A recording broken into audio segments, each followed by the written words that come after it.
자, 이번 시간은 이제 평생교육에 관한 이제 내용인데, 지금 페이지 수가 구판에서 안 바뀌는 지금 167페이지입니다. 네.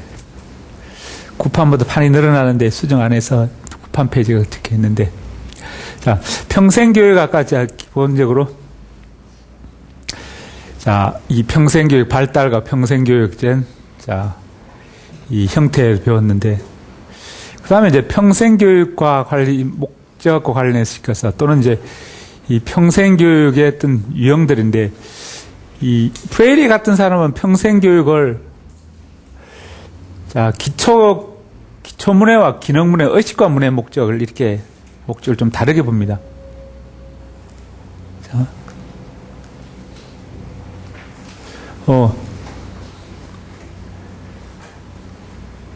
이 프레이리 같은 사람은 지금 학교 교육과 우리가 학교 교육, 정규적으로 이제 학교 정규 교육 다니는데, 그렇지 못한 사람, 학교 교육 이외의 교육이 평생 교육이니까 학교에 다니지 못한 사람을 배우는 초기 단계의 형태는 어떤 기초문해, 학교에 가서 읽고 쓰기 배우기를 못 배운 사람들이 이제 동네에서 뭐 야학이나 학원이나 간이시설에서 배우는 그런 형태를 기초문해, 문해라는 것은 문맹 해방이다, 문맹 해방. 그 문해 교육인데, 문맹을 해방한다면서, 문맹 퇴치 교육입니다. 그것은 기초 문해 교육이라 해서 1단계는 읽고 쓰기 3마디를 가르칩니다. 3R은 R, 읽고, 자, 리딩, 라이딩, 리스메릭 해서, 자, 3가지 R이라 3R 정책인데, 읽고 쓰기 3마디를 가르치는 기초 문해다, 이렇게, 기초 문해 교육. 어떤 생활의 기초적인 내용을 가르치는 그런 단계가 있고, 그 다음 두 번째 단계는 기능문해. 과거에서 이제 우리나라 60년대 뭐 70년대까지 이렇게 기초문해 교육인데, 지금 우리가 80년대 90년대 뭐 2000년 오면서 기능문해다, 기능. 생활에 필요한 기능, 생활 능력을 키워주는 것이다. 뭐 운전 능력이다, 컴퓨터 능력이다, 뭐 인터넷 할 수 있는 능력이다, 뭐 휴대폰을 사용할 수 있는 능력이다, 뭐 이런 것들. 생활에 필요한 기능들을 배우는 교육이 기능문해입니다, 기능문해. 지금은 대부분 이제 우리가 학원이나 이런 데서 배우는 것은 학교 교육을 보완하는 그런 이제 기능문해 교육에 집중하고 있는데, 다음 세대 교육은 어떤 교육이 되느냐? 의식화 문해다, 의식화. 평생교육은 문맹해방, 의식에 대한 문맹해방이다. 우리가 기존에 어떤 제도는 당연하다 봤는데, 당연한 교육을 주입식으로 받아왔는데, 이제는 기존 제도를 어떤 비판적 시각으로 볼 수 있는 교육을 하자는 것입니다. 예를 들어, 우리가 이제 사범대 졸업하고 임용시험 합격하고 교사가 되는 것을 당연하다 봤는데, 이는 당연하지 않게 보자는 것입니다. 비판적 의식을 심어줄 수 있도록 교육하자. 그렇다면 어떻게 하는 거?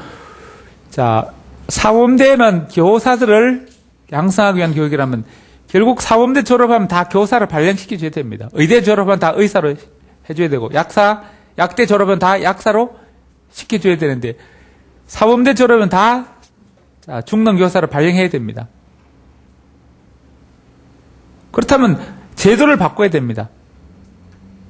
그러면 사범대 졸업할 때 티오가 너무 많다 그러면 처음부터 티오를 조금 뽑아야 됩니다. 사범대 티오를 조금 뽑아서 사범대 졸업하면 무조건 다 교사가 될 수 있도록, 교대도 조금 뽑아서 교대 졸업한 사람 무조건 다 교사를 발령할 수 있도록, 약대 졸업한 사람은 다 약사 할 수 있도록, 의대 졸업하면 다 의사 할 수 있도록 해줘야 되는 건데, 왜 4대 졸업은 다 교사를 안 시켜주느냐 말이냐. 그럼 그걸 비판적 의식으로 보자는 것입니다. 그럼 뭘 해야 되는가? 어떤 제도를 개하고 법을 바꾸고 이렇게 비판적으로 볼 수 있도록. 수많은 사람들이 사범대 들어가서 결국 그 중에 일부만 합격하게 되면 나머지는 그냥 이 구색가축으로 인생을 낭비하게 되는 것입니다. 남들 인생에 교사 되는 사람 들러리를 쓰게 된다는, 이건 바람직한 제도가 아니다. 바꿔야 된다. 그래서 사범대 졸업생들은 다 교사를 발령할 수 있도록 해야 된다는 것입니다. 그런 제도가 과거에는 사범대 졸업한 사람 중에 발령하지 못한 사람을 강제로 다 배정하는 뭐 미바출 법도 만들었습니다. 그래서 임용시험 제도 이전에 사범대 졸업한 사람 무조건 다 발령할 수 있도록 이런 법을 만든. 지금도 마찬가지로 지금 새로 사범대 뽑지 말고 지금 교대에서 뽑지 말고 졸업한 사람 다 발령될 때까지 교대를 뽑지 말자는 이런 시각으로 또 바라볼 수 있다는 것입니다. 그러니까 기존 제도를 비판적으로 바라볼 수 있도록 하자는 것이 프레이의 교육입니다. 예를 들어 우리가 국민연금도 이렇게 우리가 연금에서 받는 것은 결국 누가 우리 후손들이 대신 갚아줄 것입니다. 그럼 후손들이 걔들이 법을 바뀌어서 연금 못 준다 이러면 우리가 낸 연금 한 푼 못 받는 것입니다. 그들이 우리가 늙었을 지금 연금 냈는데 늙었을 때 걔들이 법을 어떻게 바꿔볼지 모릅니다. 우리가 할머니 할아버지 될 때 젊은 사람이 투표해서 국민연금 폐지하자. 그 폐지하는 법을 만들어 보면 그냥 날아가 버리는 것입니다. 이런 것들. 결국 마찬가지로 어떤 당연한 시각을 보지 말고 비판적 시각으로 볼 수 있게 하자는 것이 이 비판적 교육. 그래서 이 프레일의 이런 교육을 문제제기식 교육이다. 이렇게 어떤 문제점을 지적하는 문제제기식 교육. 그래서 지금 이제 평생교육은 기능문에 있고 과거의 평생교육은 기초문에 앞으로 미래의 평생교육은 의식과 문해교육 목적이 된다. 이렇게 프레일은 주장합니다. 그 유사한 이제 개념으로 메지로 같은 사람은 전환학습이다. 전환. 세상을 보는 관점을 전환시켜줍니다. 학교에서는 수동적으로 학교에서 관점, 학교에서 세상을 보는 관점을 그대로 학교에서 맞는 것을 주입적으로 이렇게 받아들였는데 이제는 평생교육은 그렇지 않고 학교에서 배운 것과 다른 관점에서 비판적 관점으로 세상을 볼 수 있도록 가르치는 것이 평생교육의 목적이다. 이렇게 봅니다. 그래서 프레이나 메지로 같은 사람은 이 기존 학교에서 가르치는 주입식 교육의 비판적 시각을 가르치는 그런 교육이 평생교육의 목적이 되어야 된다. 이렇게 생각합니다. 그래서 프레이는 그것을 의식과 문해교육이고 그 방법을 문제제기식 교육이다. 이렇게 이야기합니다. 과거 교육은 은행 저축식, 은행 저금식 교육이다. 학생의 머릿속에 돼지 저금통처럼 지식을 이렇게 계속 넣어주면 학생들이 필요할 때 지식을 생활에서 빼먹는 것입니다. 생활에서 먹는 것. 선생님이 넣어준 지식을 그대로 돼지 저금통에 넣어놨다가 나중에 필요할 때 꺼내는 것처럼 이 돼지 저금통 같이 생긴 머리에 선생님이 지식을 넣어주면 본인이 나중에 필요할 때 꺼내서는 그런 교육. 이걸 은행 저금식 교육인데 이건 바람직하지 않다. 이제 새로운 교육은 비판적 의식을 심어주는 문제제기식 교육. 기존 제도에 대해서 문제점을 지적할 수 있는 그런 비판적 의식을 갖고 있는 그런 학생들을 길러야 되는 것이 평생교육의 목적이고 또는 학교 교육의 목적이다. 이렇게 이야기하는 사람이 브레일리 같은 학자입니다.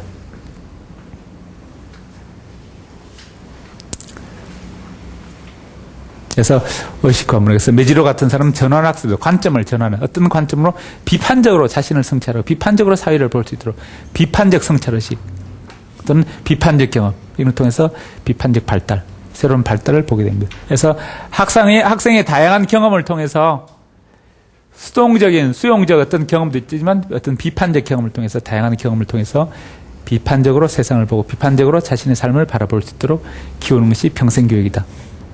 기존 학교교육은 무비판적으로 그대로 수용했지만 이 평생교육은 비판적 시각을 심어줘야 된다. 이렇게 생각합니다.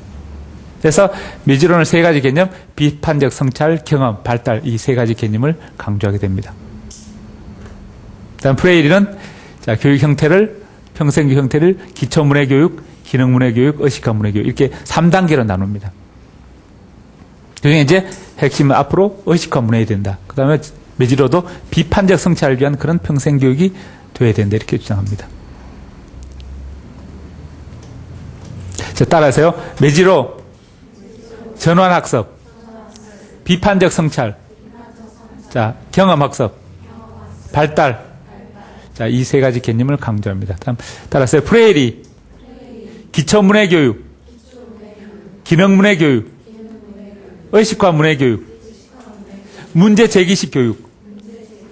자, 이런 것들이 평생교육의 이념이 되어야 된다. 이렇게 생각합니다.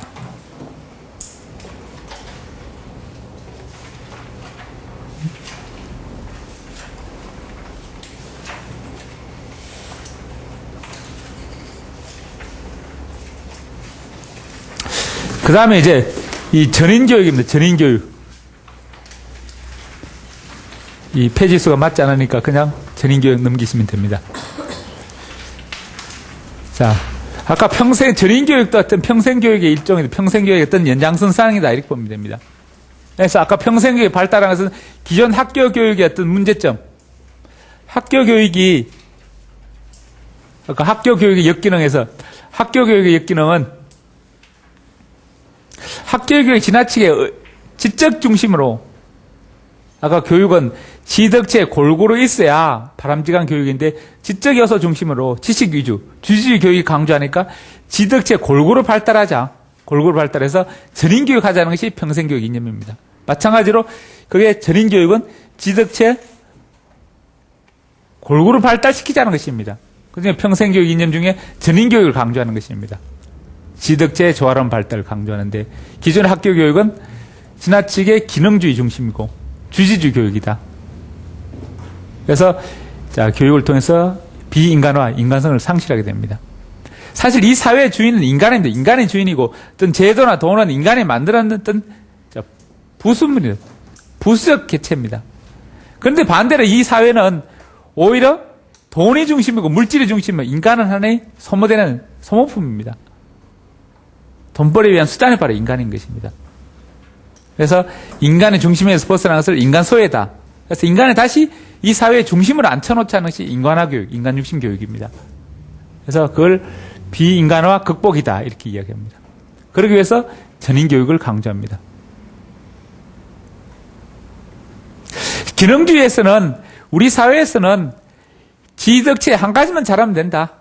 한 가지만 잘하면 먹고 살 수 있어. 너는 박찬호처럼 야구를 잘하든지 아니면 박태환처럼 수영을 잘하든지 김연아처럼 스케이팅 잘하든지 한 가지만 잘하면 돼. 이렇게 아니면 전지현처럼 몸매만 잘 빠졌든지 장동건처럼 얼굴만 잘생기면 한 가지만 잘하면 먹고 살 수 있어. 이런 식으로 해서 어떤 지덕체 중에 골고루 발달하기를 강조하지 않고 한 부분만 강조하게 됩니다. 이런 것을 극복해서 인간 자체가 완전한 객체가 된다 이렇게 봅니다. 인간의 지덕체에 골고루 갖추고 있을 때 완전한 인간이 된다. 그래서 완전한 인간이 되는 그런 교육을 하자는 것이 전인교육입니다. 전인의 줄임말에 완전한 인간은 완전한 인간. 그래서 완전한 인간에 줄여서 전인입니다. 완전한 인간이 되는 교육, 전인교육입니다. 이런 교육은 새롭게 이제 1970년대 최근에 새롭게 나타난 것도 아니고 이미 이제 신라 시대부터 다 있었던 것입니다. 화랑도 교육에서 전인교육 사상이 나타났고, 그 다음에 또 개화기에 1895년에 교육입국조서, 고종의 교육입국조서를 통해서 이미 전인교육 사상이 나타났다는 것입니다.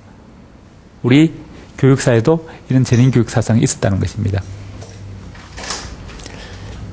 이런 것들이 결국 이제 특별활동이나 노작활동, 어떤 교과목 중심의 교육이 아니라 다른 특별활동이나 노작활동, 만들기, 이런 다양한 활동을 통해서 지덕체 골고루 발달할 수 있도록 하자는 것이 이 전인교육 취지입니다. 그래서 비인간화 국부에서 지덕체 골고루 발달시키는 것이 전인교육 목적이고, 화랑도나 교육입국조서에서 이미 전인교육 사상이 나타났다.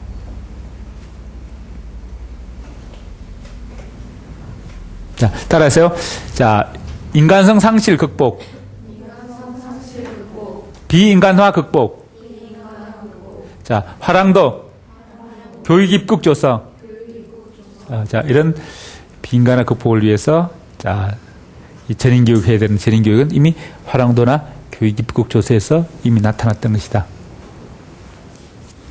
그 다음에 이제 가정교육, 학교교육, 사회교육. 그 중에 이제 학교교육은 공업자 중심이고, 그 다음에 사회교육, 가정교육인데, 가정교육을 보면, 가정교육.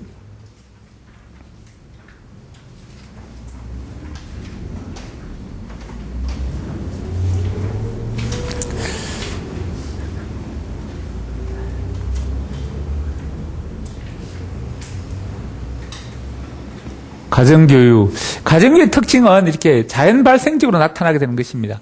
의도적으로 계획자, 아까 우리가 협의로는 가치 있고 전위적 내용을 의도적 계획적 방법으로 한다 해서 의도성과 계획성이 있는 게 형식적 교육, 다른 말로 학교 교육의 특징인데, 이 가정교육은 자, 의도성이 없는 것입니다. 한마디로 의도성이 약한 그런 교육이라서 자연 발생적으로 의도하지 않고 교육 현상이 일어납니다.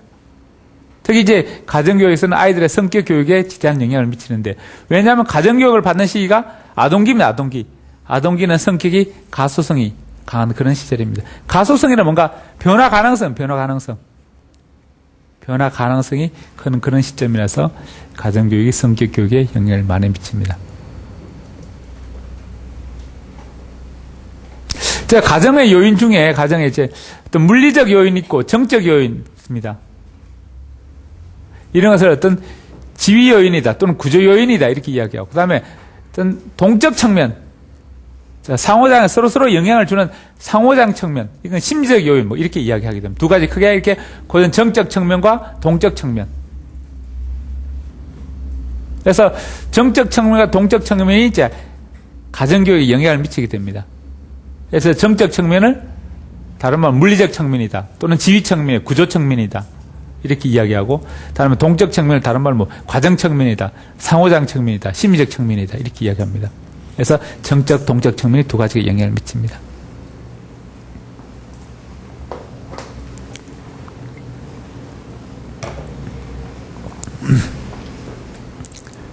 자, 이 수업 시간에 이렇게 같은 용어를 반복하는 것은, 자, 출제위원마다 이렇게 선호하는 용어들이 좀 다릅니다. 일반적으로 뭐 정적, 동적 이렇게 구분하는 선생님이고, 어떤 선생님은 물리적 측면, 과정적 측면, 어떤 사람은 상호적 측면, 어떤 사람은 심리적 측면, 물리적 측면 이렇게 용어를 다르게 쓰는데, 여러 가지 용어를 같은 개념을 사용하여 여러 가지 용어를 알아둬야 어떤 출제위원 들어가도 빨리 이제 자, 시험에 적응하게 됩니다. 예를 들어 나는 정적, 동적, 우리 책에는 정적, 동적 이렇게 구분되는데 다른 선생님 책에는 물리적, 심리적 측면 이렇게 구분하는 선생님도 있습니다. 그럼 시험 문제 그 선생님 그런 용어를 사용해서 문제를 내면 같은 용어다 아는 사람들 금방 풀 수 있는데 전혀 모르는 사람 이게 같은가 긴가민가 이렇게 하게 됩니다. 전혀 엉뚱한 것들 알게 됩니다. 다른 걸로 착각해서 뭐 틀리게 되는데, 자, 같은 용어를 다양한 개념을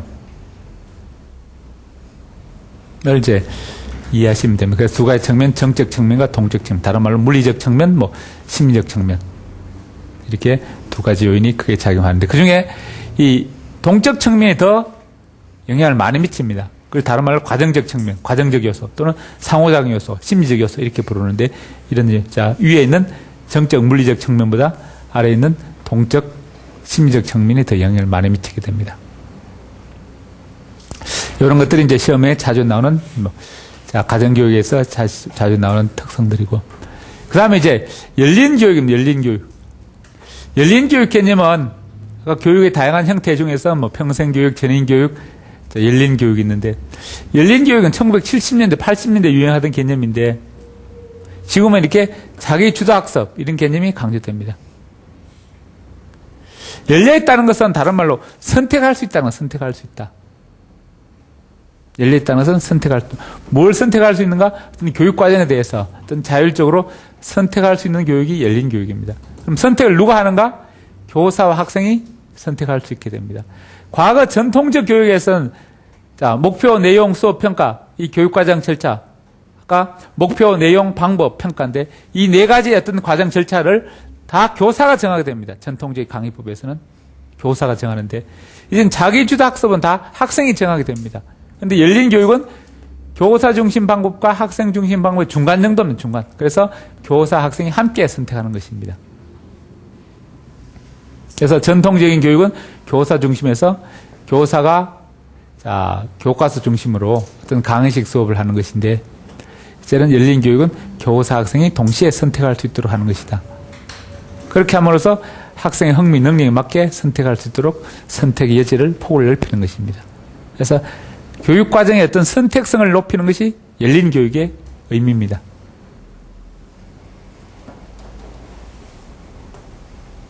그 다음에 이제 대안교육인데, 대안교육.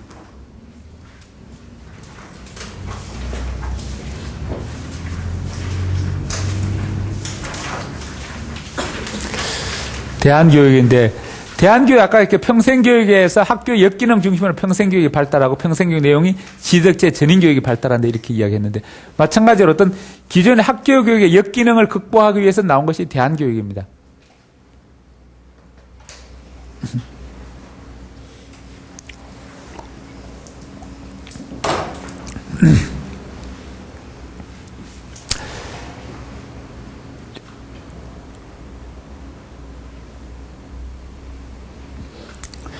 학교 역기능에서 어떤 그러면 기존의 학교 어떤 지식 중심의 주주주의 교육, 지식 중심의 교육을 벗어나서 어떤 생명교육, 생태교육, 이런 교육을 강조하게 됩니다. 아까 우리가 평생교육에서, 자, 유네스코에서는 이제 평생교육의 탈소유라는 교육 4가지 있습니다. 뭐였습니까? 존재하기 위한 교육, 알기 위한 교육, 행동하기 위한 교육, 함께하기 위한 교육. 그런데 이 중에서 함께하는 교육, 함께하기 위한 그런 교육에 가까운 것이 생명교육, 생태교육입니다. 모든 생명체를 갖고 있는 개체들이 같이 잘 먹고 잘 살자는 것입니다. 인간뿐만 아니라 동물들도, 자연들도 같이 잘 먹고 잘 살자. 이런 것들이 생명, 생태교육입니다. 그래서 대한교육은 지식 중심의 어떤 학교 교육에서 벗어나서 자연 중심의 어떤 생명교육, 생태교육, 이런 것을 강조하는 것이 대한학교의 특징입니다. 또는 이제 대한교육은 대신하는, 아니라서 목표, 자, 목표입니다. 교육 목표를 다른 걸 대신하는, 대체할 수 있는 그런 교육이라, 이런 의미에서 기존의 학교에서 정하지 못하는 주로 이제 뭐 탈락생들, 이런 학생, 학교 정하지 못하는 부정 학생들을 모아서, 탈락생들을 모아서 특별히 교육하는 그런 형태로 많이 운영됩니다. 그래서 자치활동을 강조하고, 자치활동을 강조하기 위해서는 어떤 동아리 중심의 교육활동을 강조합니다. 그래서 교육과정에서 정규학교 교육과정에 벗어나서 시설이나 이런 것들에서 자율성이나 다양성을 인정합니다. 그래서 정규학교 교육과정은 과목이 정해져 있습니다. 국어, 영어, 수학, 과학, 사회, 미술, 음악 이렇게 교육 정해져 있는데 그런 과목 벗어나서 다양한 교육과정을 짤 수 있도록 하는 것이 이 대한교육입니다. 대한교육의 어떤 역사적으로 보면 이제 이 독일의 이제 발도르프 학교, 슈타인의 어떤 이론을 받아서 만드는 발도르프 학교나 또는 스무일 학교, 이런 학교들이 뭐 대한학교의 어떤 시초적인 그런 형태들입니다. 그런데 발도르프 학교에서는 자, 수업 방식이 일반 학교와 다르게 좀 다른 방식으로 사용합니다. 이렇게 집중식 수업, 주기적으로 이렇게 집중식 수업을 하게 됩니다. 우리 이제 정규학교는 1교시, 2교시, 3교시에서 45분, 50분마다 한 과목씩 돌아가게 합니다. 번갈아 가면서 하는데 이 발도르프 학교는 과목을 번갈아 가면서 하는 것이 아니라 한 과목을 주저앉지 계속 합니다. 집중해서. 1시간, 4시간, 5시간 하루 종일 할 수도 있고 오전 내내 같은 과목, 오후 내내 같은 과목. 우리가 보통 뭐 가사 실습이나 체육대회처럼 체육을 계속 하는 것. 막 가사 실습 2시간, 3시간 묶어서 같이 하는 그런 방식의 확장이라고 보면 됩니다. 그래서 한 내용을 계속 집중적으로 다 과제를 마스터할 때까지 계속 하게 됩니다. 이런 집중식 수업을 하게 됩니다. 이걸 보통 뭐 에포크다 이렇게 이야기하기도 하는데, 다음에 율동식 수업, 율동식 수업의 뭐 5일리미트다 또는 5일리듬이다 뭐 이렇게 하는데, 자, 율동식 수업, 율동. 그 다음에 있죠, 포르멘이라고 소묘 수업, 그리기 수업이 그리기. 보통 뭐 율동이나 소묘, 그리기는 이제 한번들 음악 교육, 미술 교육, 무용 교육이나 그리기 교육인데, 보통 학교하고 좀 다른 점은, 보통 학교는 예를 들어 음악 리듬을 틀어줍니다. 음악을 틀어주고 따라하게 만듭니다. 그 다음에 그림을 이제 정물화 그리고 보고 그리게 됩니다. 한번들 무언가 모방의 중심이었던 예술 교육인데, 이 발도르프 학교는 모방이 아니라 자기 내부의 본성대로 표현하는 표현 교육입니다. 예를 들어 율동도 그냥 자기 혼자 흥얼거리면서 아무거나 제멋대로 하는 것입니다. 그리기도 제멋대로 낙서면 낙서, 아무렇게나 막 그립니다. 그러면서 자기 내면의 어떤 잠재 능력을 발현하도록 하는 그런 이제 특징이 발도르프 학교입니다. 그래서 발도르프 학교 특징은 내면의 어떤 잠재 능력을 발현시키는 데 초점을 두는 것이 이 발도르프 학교의 교육과정 특징입니다. 그래서 내면의 표현, 내면의 어떤 예술적 잠재 능력을 표현하는 데 초점을 두게 됩니다.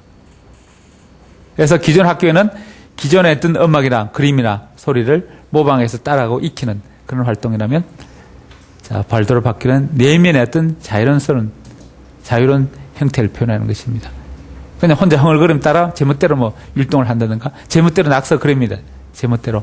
그럼 자기 내면의 어떤 잠재 능력을 가장 잘 표현할 수 있다, 이렇게 생각했던 것입니다.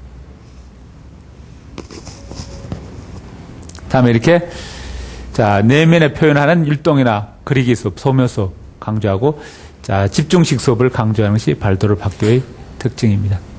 지금만 우리가 블럭타임제, 이제 시간을 묶어서 하는 블럭타임제. 예를 들어, 수요일 5교시하고 화요일 4교시 세육인데, 수요일 5, 6교시 묶어서 이제 2시간 하고, 화요일은 다른 거 한번 바꾸고, 이렇게 묶어서 하는 수업이 블럭타임 수업인데, 이런 수업 방식이 이 발도르프 학교에서 나온 것입니다. 그래서 이런 대안학교들이 발도르프 학교나 서밀학교, 이렇게 대안학교의 전통적 형태가 발도르프 학교, 서밀학교가 있었다. 그 다음에 대안학교,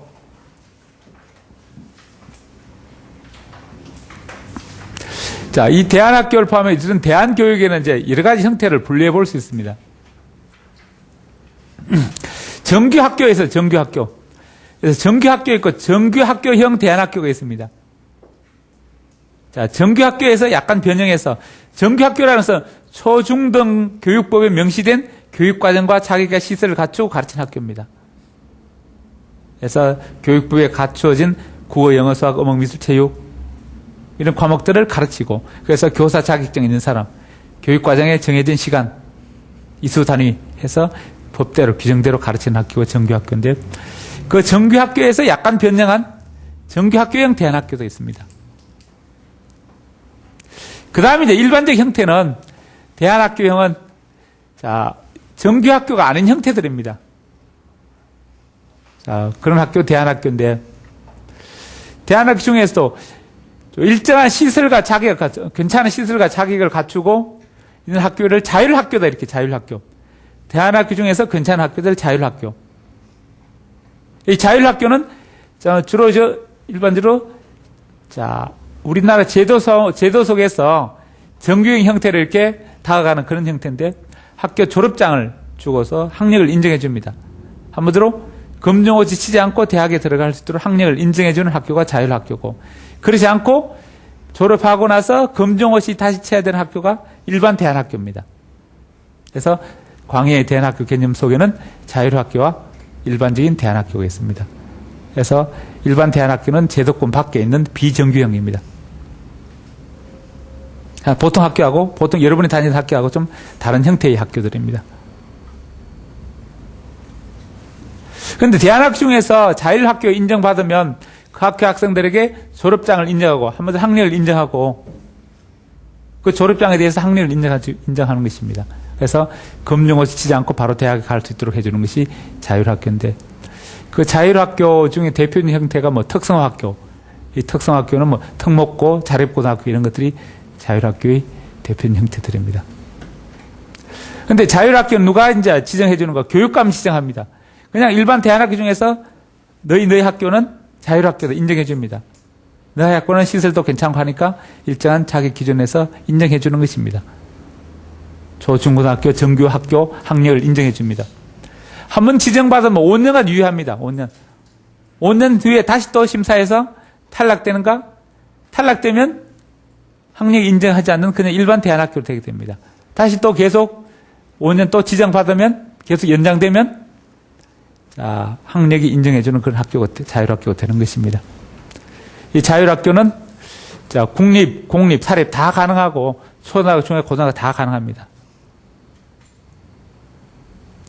그런데 대학교는 없습니다. 그 다음에 유치원도 없습니다. 왜냐하면 유치원과 대학생은 의무교육이 아닌 것입니다. 아니기 때문에 이런 자격을 갖춰야 중학교, 고등학교 진학에 자, 필요한 것은 아닌 거죠. 예를 들어 유치원 졸업하지 않았다고 초등학교 못 들어가는 아는 것입니다. 그래서 유치원은 의무교육이 아닌 것입니다. 그 다음에 물론 앞으로 점점 의무교육 하려고 단계적으로 하려고 하고 있습니다. 대학도 의무교육은 아닌 것입니다. 대학. 그래서 자, 대학도 자유롭게 할 수 있는 것을 유치원도 자유롭게 만들 수 있는 것입니다. 구태 그래서 대안학교, 자율학교, 정규학교 구분이 필요 없으니까 자, 이렇게 정규학교 있는 것이 초등학교, 중학교, 고등학교. 그래서 초중 고등학교만 이 대안학교가 있는 것입니다.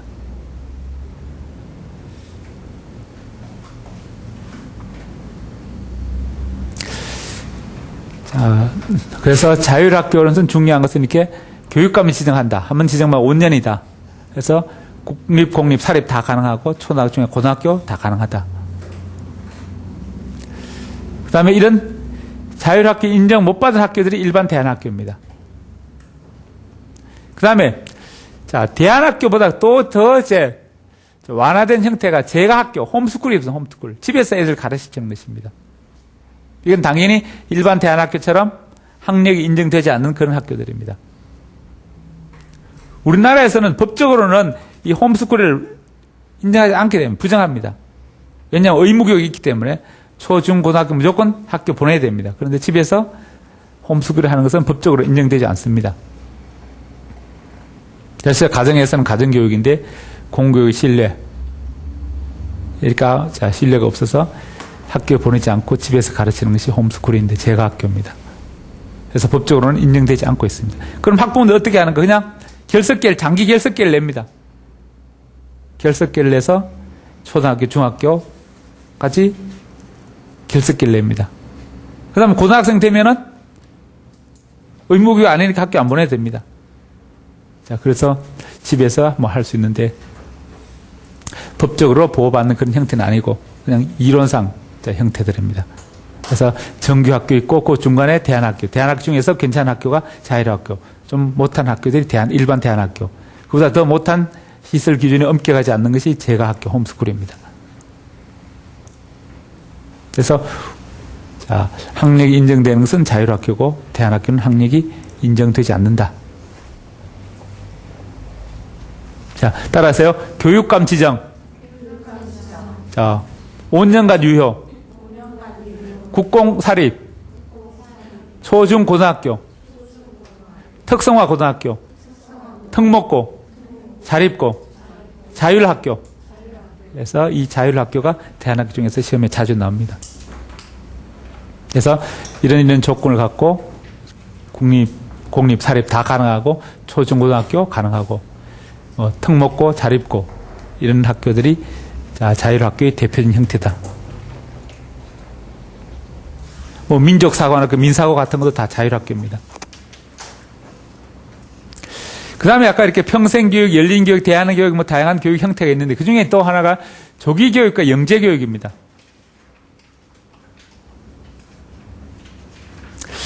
조기교육은 일찍 교육하는 거, 일찍 교육. 학령기에 이전에 일찍 한다는 것입니다.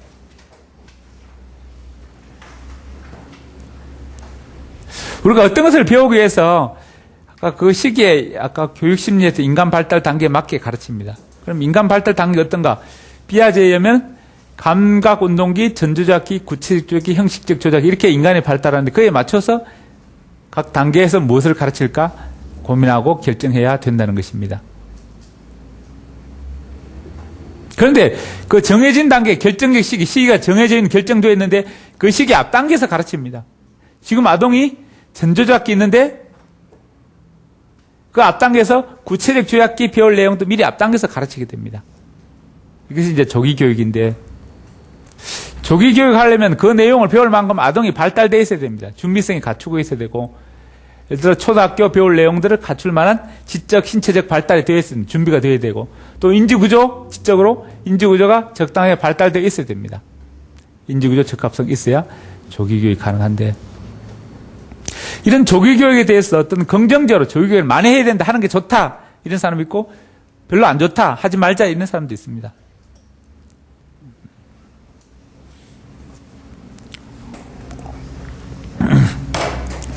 임용시험 대해서도 다양한 이야기들이 있습니다.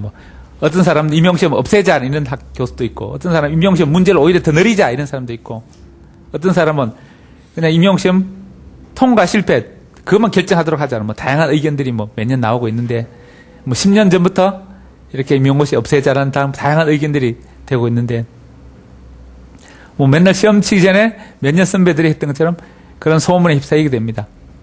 이런 학자가 주장하고 저런 학자 주장이 계속 나오게 되니까 언론에 보도되면은 또 어떤 사람들은 한국사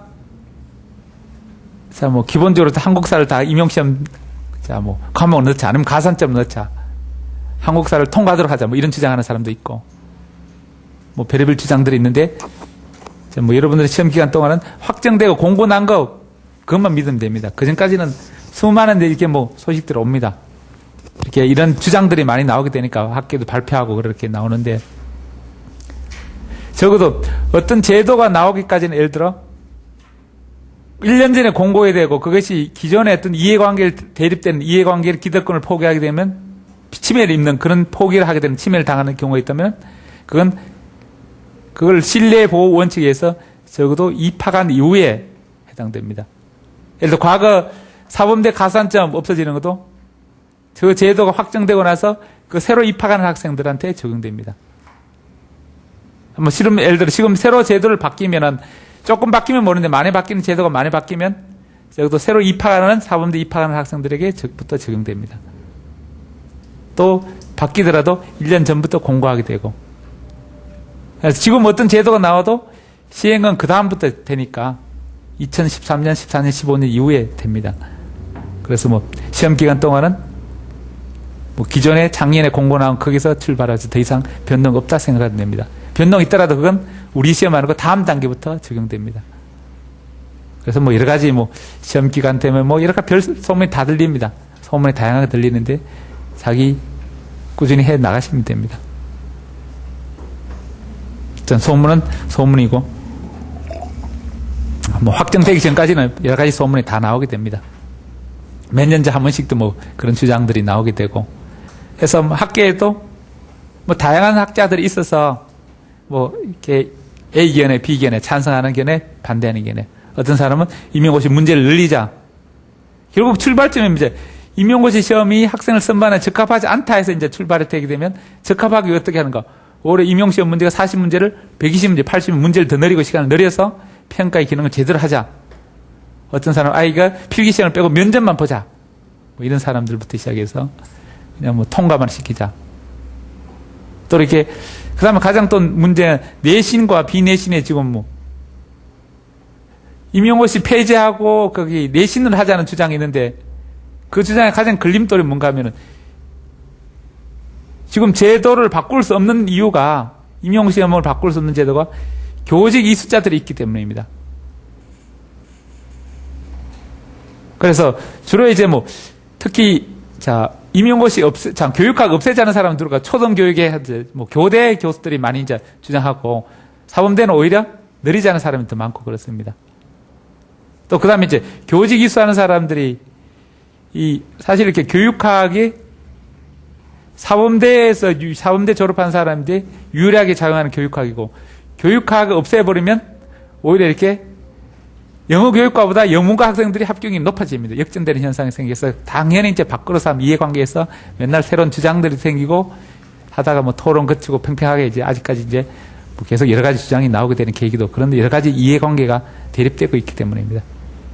교직 이수하는 사람들, 사범대, 교대, 교육대학원 뭐 이런 것들이 또 거기에 따라 또 교수들도 밖으로 싸움이 관계돼서 여러 가지 이제 진행되고 있기 때문에 뭐 이런저런 뭐 언론 나오더라도 고민하지 말고 발표된 것 확정되기까지는 뭐 확정이 언제 될지 뭐 10년 전부터 나오던 이야기라서 뭐 어떻게 확정될지 모르니까 일단 계속 공부하시면 됩니다. 어차피 바뀌더라도 뭐 1, 2년 내는 뭐 적용 없으니까요. 예를 들어 사범대 가산점 없어진 것도 2005년부터 됐는데, 그 적용되는 2005년 이후에 합격한 사람들부터 적용됩니다. 그래서 뭐 9년 10학년, 2009학번 10학년, 2011학번, 12학번 이런 사람들이고, 그 전까지는 그 전에 졸업한 사람들은 가산점 다 적용받습니다. 뭐 시험 치더라도. 이런 것들처럼 뭐 수년에 걸쳐서 이루어지니까 크게 뭐 고민하지 않아도 됩니다. 다시 돌아가서 인지구조가 적합하게 발달돼서 어떤 것을 배울 수 있게 됩니다. 그러면 거기에서 또 보통 사람은 인지구조가 어떤 신체적, 지적 요소 적당하게 발달하면 다음 단계 배울 수 있다 이렇게 이야기하는데, 렌줄리 같은 사람들은 지능이나 창의성, 과제 집착력 이렇게 우수한 사람들, 지능도 높고 창의성 높고 과제 집착력이 높은 이런 영재들한테만 필요하다 이렇게 이야기합니다. 한마디로 조기교육은 보통 아들한테는 조기교육 필요 없다. 보통 애들은 보통 당연히 따라가면 되는 것이고, 조기교육 필요한 사람은 똑똑한 영재들입니다. 영재들. 딴 애들 거 금방 다 하고 재미없어 심심해하는 아들 있는 사람 필요하지. 보통 애들한테는 조기교육 필요 없다는 것입니다. 그냥 딴 게 레벨 따라 밟아가면 되는 것이고. 그래서 영재교육은 그러면 보통 뭐 상위 1%, 뭐 IQ 140 이상 뭐 또는 150 이상 이렇게 소수 영재들한테 필요한 것이 조기교육이다 이렇게 이야기합니다. 그래서 뭐 그래서 조기교육에서 긍정적 견해, 부정적 견해가 있는데, 또 조기교육에 대해서 긍정적인 생각을 갖고 있는 사람들은 이제 어떤 교육 정책의 어떤 수월성 강점, 수월성이라는 것은 우수한 사람을 더 월등하게 만드는 성질입니다. 능력 있는 사람은 더 많이 배워 있고 사진에서는 더 많이 배울 수 있다 이렇게 보는 것이고, 반대로 평등성 똑같이 배워야 된다 이렇게 평등성을 강조하는 사람이 있습니다. 그래서 평등성을 강조하는 사람은 조기교육이나 영재교육을 반대하게 됩니다. 수월성 강조하는 사람들은 조기교육이나 영재교육을 강조합니다.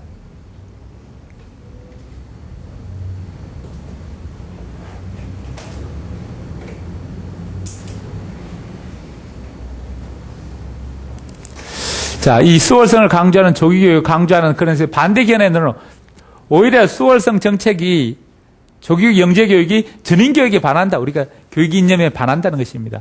지덕체 골고루 발달시켜야 되는데, 뭐 지적 요소 좀 뛰어나다 해서, 신체 요소 뛰어나다 해서, 예를 들어 뭐 운동 잘한다 해서 학교 수업 안 하고 운동만 잔뜩 시키는 거, 그것도 바람직하지 않다. 이렇게 봅니다. 음악 잘한다 해서 국영수 안 배우고 음악만 계속 배운다는 건 바람직하지 않다. 이렇게 봅니다. 그래서 전인교육이 바람직하지 않다. 또는 이렇게 영재교육이나 조기교육이 국민의 어떤 위화감을 조성하기 때문에 바람직하지 않은 교육정책이다. 이렇게 이야기합니다. 주로 이제 수월성을 강조하는 사람들은 이 자유주의, 모든 사람들이 자유롭게 경쟁해서 능력 있는 사람들이 선택되었고 선발돼서 그 사람 중심으로 교육받는 게 당연하다. 그래서 떨어지는 사람들은 능력이 없기 때문이다. 이렇게 봅니다. 이런 자유주의나 기능주의 입장에서는 찬성하는 입장이고, 반대하는 입장은 이 갈등주의나 이 발달적 교육관, 발달 단계에 맞게 가르치면 된다는 것입니다. 그래서 조기교육, 영재교육 필요 없다 이렇게 하는 것은 평등성을 강조하는 사람들입니다.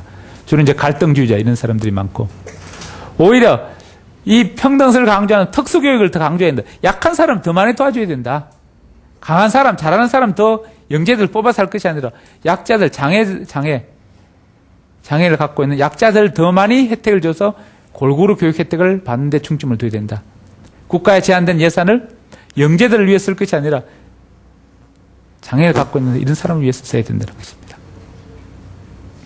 만약 이 수월성을 강조하는 사람이 한나라당이라면 뭐 평등성을 강조하는 사람은 민주당, 이렇게 어떤 시각이, 두 가지 시각이 팽팽하게 대립하고 있습니다. 또 이렇게 영재라는 것은 어느 특정한 시기에 빨리 발달하고 그 다음 시기에 평범하게 될 수 있습니다. 어릴 때 천재들, 뭐 영어 신동, 한자 신동, 초등학교 들어가면 다 똑같아집니다. 딴 애들보다 조금 공부 잘하는 정도고 뭐 신동이 없어집니다.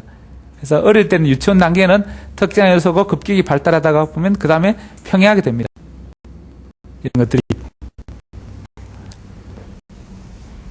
그래서 영재성은 유치원이나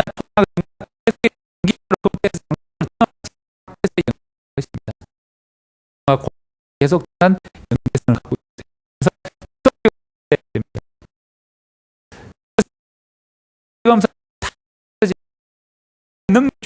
능력, 다양한 능력 중에 한두 가지 능력만 발달한다 해서 그 영재로 보기 힘들다는 것입니다.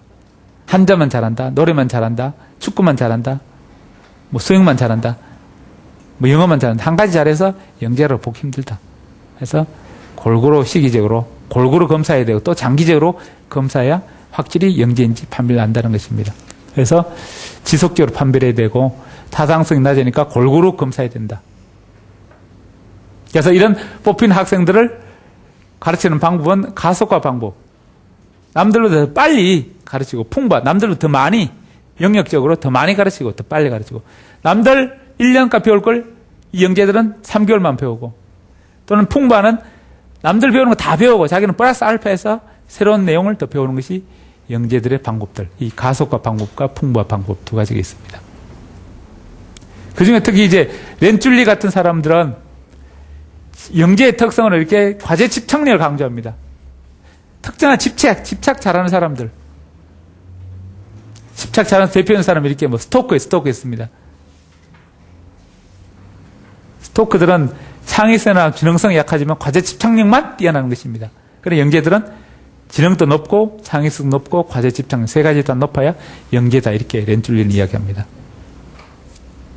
그럼 이런 것을 지능 창의성 높은 이렇게 영재인지 알기 위해서는 또는 교육하기 위해서는 3단계로 나누어서 점점 심화 단계에서 3부 심화 학습으로 3단계로 나가야 된다는 것인데 처음엔 탐색 단계, 탐색.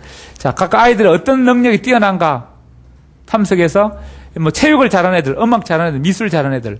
그래서 모으고 그다음에 걔들마다 집단별로 체육 잘하는 애들은 체육 잘하는 끼리, 음악 잘하는 사람, 미술 잘하는 사람끼리 모으고 그중에 이제 개별적 개인의 문제. 체육 잘하는 사람 중에서 축구 잘하는 사람, 수영 잘하는 사람, 체조 잘하는 사람 따로따로 이렇게 개별하고 음악 잘하는 사람 중에 또 성악을 잘하는 사람, 작곡 잘하는 사람, 또 피아노를 잘하는 사람, 체로를 잘하는 사람 이렇게 각각 영역별로 개인별로 단계적으로 발달시키는 게 좋다. 해서 탐색 단계, 집단 훈련 단계, 개인적 어떤 문제 해결 단계 해서 3단계로 나눠서 영재 교육을 하는 게 좋다는 것이 렌줄리의 생각입니다.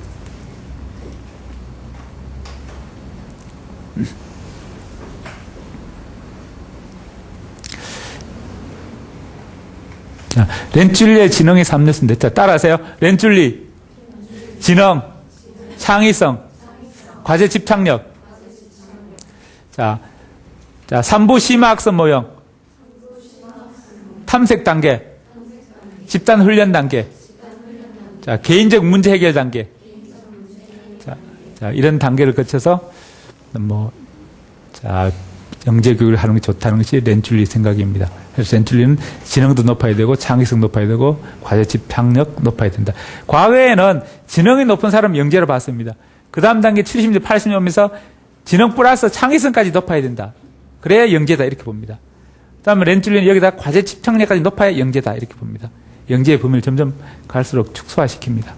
그래서 영재들 교육 방법은 이렇게 가속화, 풍부화. 따라서요. 가속화, 풍부화.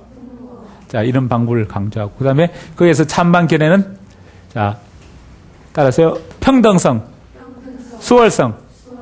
자, 평등성을 강조하는 사람은 영재교육, 조기교육을 반대하고 수월성을 강조하는 사람이 영재교육, 조기교육을 강조하는 사람들입니다. 그러면 이렇게 아까 했처럼 영재교육을 반대하는 사람은 오히려 특수교육을 강조합니다. 약자를 더 많이 도와주는 게 진정한 평등을 위한 것이다. 평등성을 강조하는 사람은 영재교육, 조기교육보다는 특수교육을 더 강조하게 됩니다. 그래서 자, 그럼 특수교육, 장애를 갖고 있는 아이들을 어떻게 교육할 것인가? 장애를 갖고 있는 일반 학생도 다르니까 다른 것은 다르게 하자. 분리교육. 일반 학생과 다르게. 일반 학생은 일반 학교 다니면 특수학교, 특수학급에서 따로따로 교육하자는 것이 분리교육설. 이걸 다른 말로 전략훈련설. 대상에 맞게 전략을 짜자는 것입니다. 그래서 일반 아들과 장애 아들은 질적 차이가 있다. 질적 차이가 있으니까 다르게, 다른 방법으로, 다른 내용을, 무엇을 어떻게, 거기서 무엇을, 내용도 다르니까 다르게, 어떻게 해서 방법도 다르게, 구분해서 달리 하자는 것이 분리교육설입니다. 그 다음에 반대하는 사람들은 같은 것은 같게 하자. 같다. 장애 아들이나 일반 아이들은 같다. 다른 점 없다.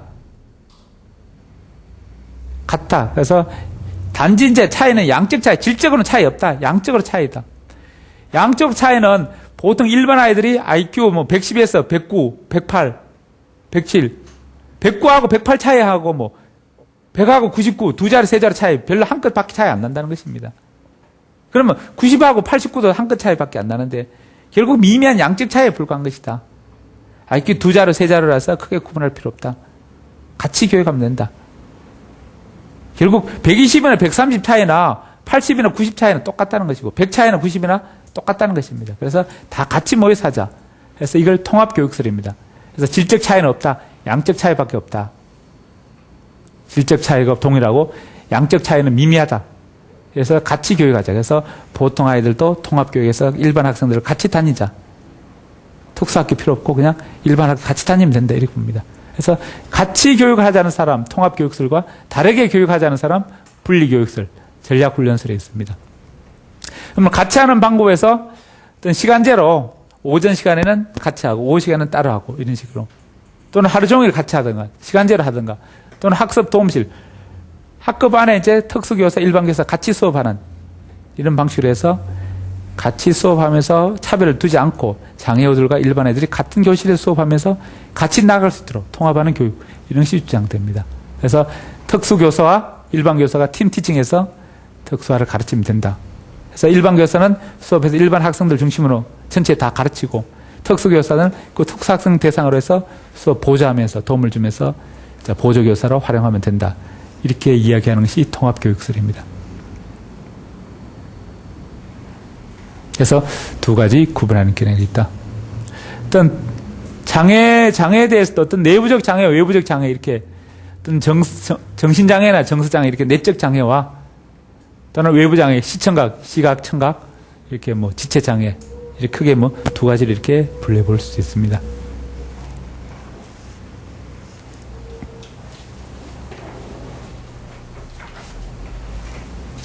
그 다음에 이제 통일교육과 양성평등인데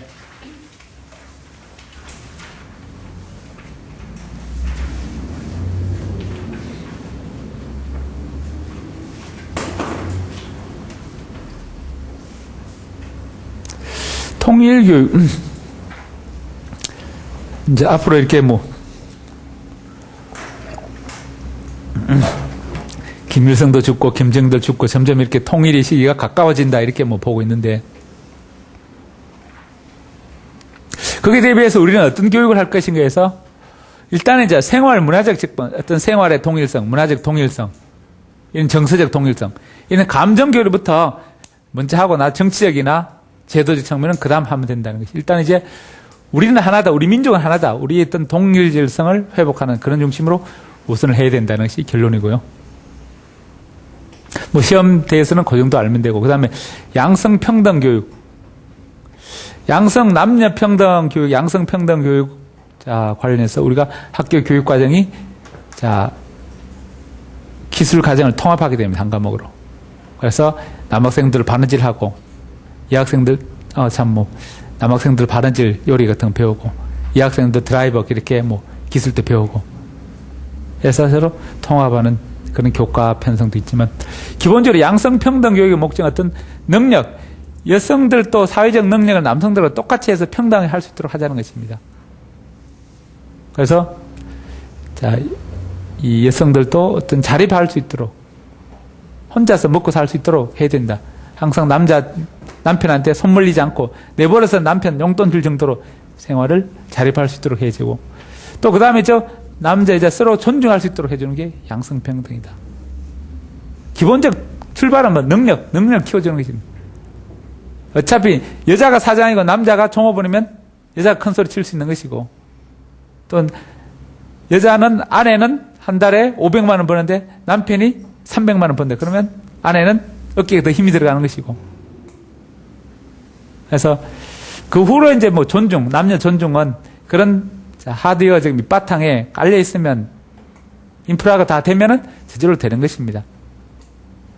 그래서 양성평등, 능력 개발, 자립, 그다음에 상호 존중 이런 것이 핵심 개념들입니다.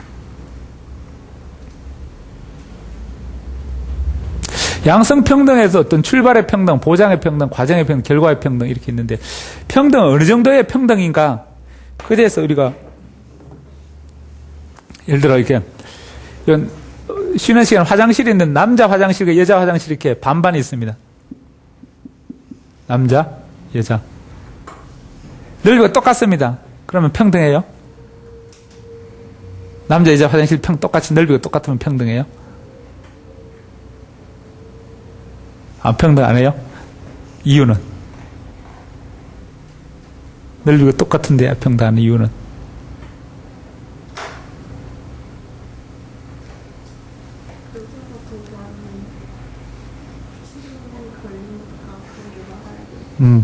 여자가 시간은 보통 남자 화장실이 이렇게 돼 있고 뭐 이렇게 여자 화장실이 이렇게 돼 있고 옆에 거울이 돼 있으면 이렇게 세면 보통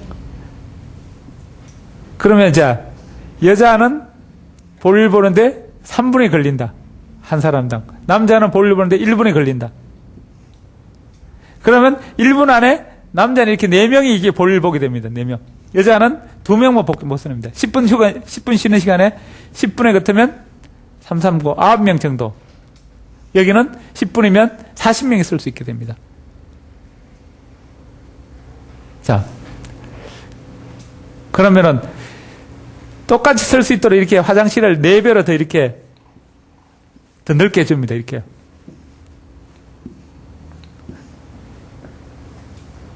그 정도 평등하게 됐어요? 이 정도 하면은?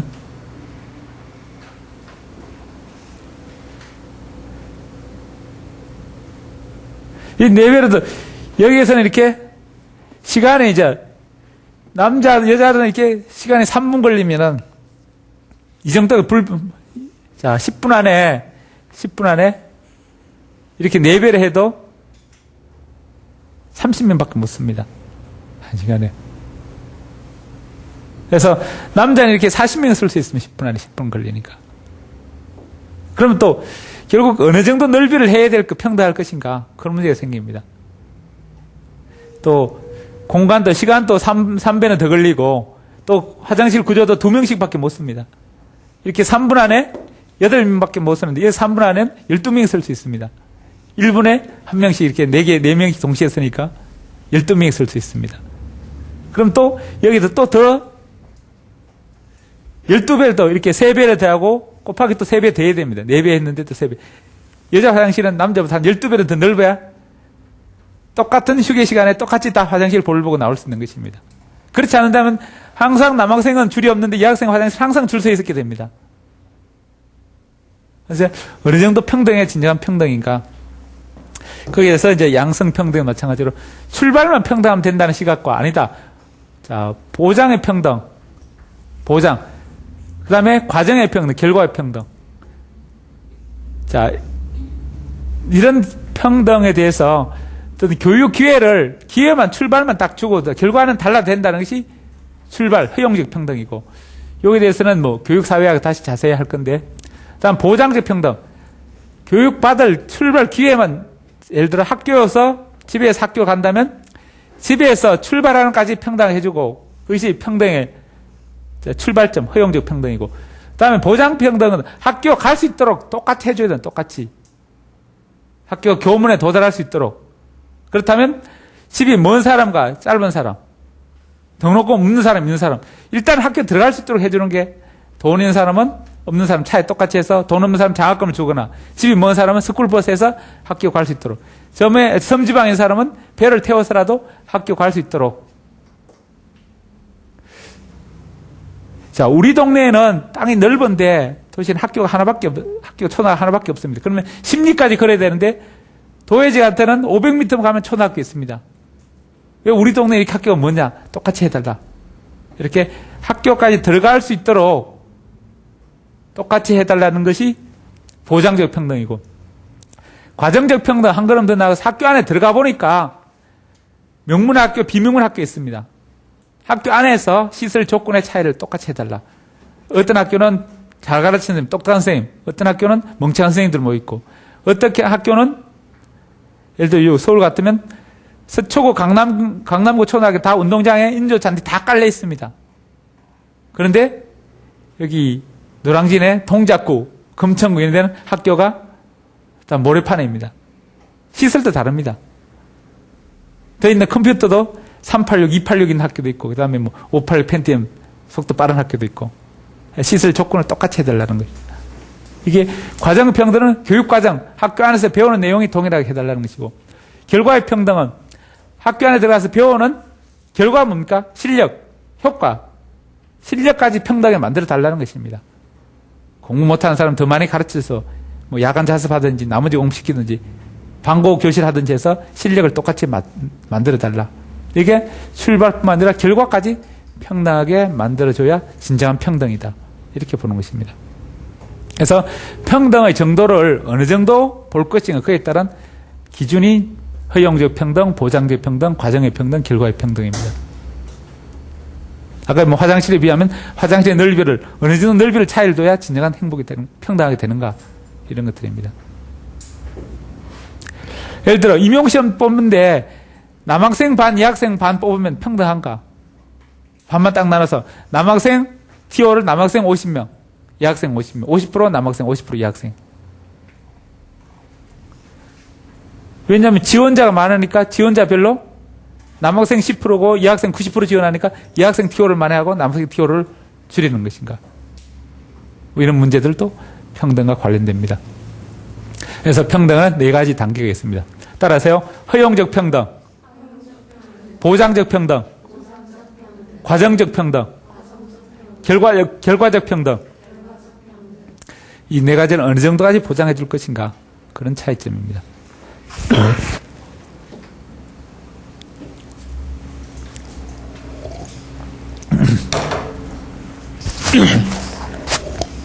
예를 들어 사회남자 안마사가 있습니다. 안마사를 장애인들만 하도록 법에 규정되어 있다가 법이 누구든지 할 수 있도록 바뀌어졌습니다. 왜 안마사를 장애인들만 할 수 있도록 해주는가? 누구든지 경쟁할 수 있도록 해야 되지 않느냐? 이런 문제가 생깁니다. 또 앞으로 가면 문제 또 임용고시는 왜 사범대생들만 임용고시 칠 수 있도록 하는가? 모든 사람이 다 칠 수 있도록 해야 되는 거 아닌가? 일반 대학생들도 고졸들도 중도 실력 있으면 다 임용고시 쳐서 합격하면 교사 될 수 있도록 해줘야 되지 않는가? 이런 평등의 문제가 들어가게 됩니다. 그러면 어느 정도 한 것이 평등인가? 그런 문제가 접하게 되는데, 다음에 양성평등은 남자, 여자, 임용고시에도 남자, 여자 똑같이 할 것인가? 저부터 한 성이 다른 성을 70% 이상 합격자가 넘지 않도록 공무원법에 규정되어 있습니다. 그것을 교사한테도 적용할 것인가? 일반 공무원 시험에는 남자, 여자 30% 이상 뽑아야 됩니다. 여성 지원자가 적더라도 여성은 무조건 30% 뽑아야 됩니다. 그런데 임용고시는 반대로 안 하고 있습니다. 무조건 남학생 30% 이상 뽑아야 되는데 그런 규정을 적용하지 않고 있습니다. 그것도 헌법에 위반돼서 뭐 소송을 내는 사람이 아직까지 없었는데 소송을 내면 또 바뀔 수 있게 됩니다. 과거에는 현직 교사들은 임용고시 칠 수 없도록 했습니다. 그런데 현직 교사가 임용고시 쳤는데 그걸 탈락 불합격해서 소송을 내서 그것도 없어졌습니다. 또 가산점 동점 있을 때 나이 어린 사람 합격시켰는데 또는 나이 연장자 합격 이런 것도 소송에서 없어졌습니다. 뭐 이런 것들 등등 평등을 어떻게 볼 것인가 다양한 기준이 나타나게 됩니다. 어쨌든 이 양성평등의 여성의 어떤 능력 개발, 자립, 상호 존중 이런 것들이 여성 교육의 특징들입니다.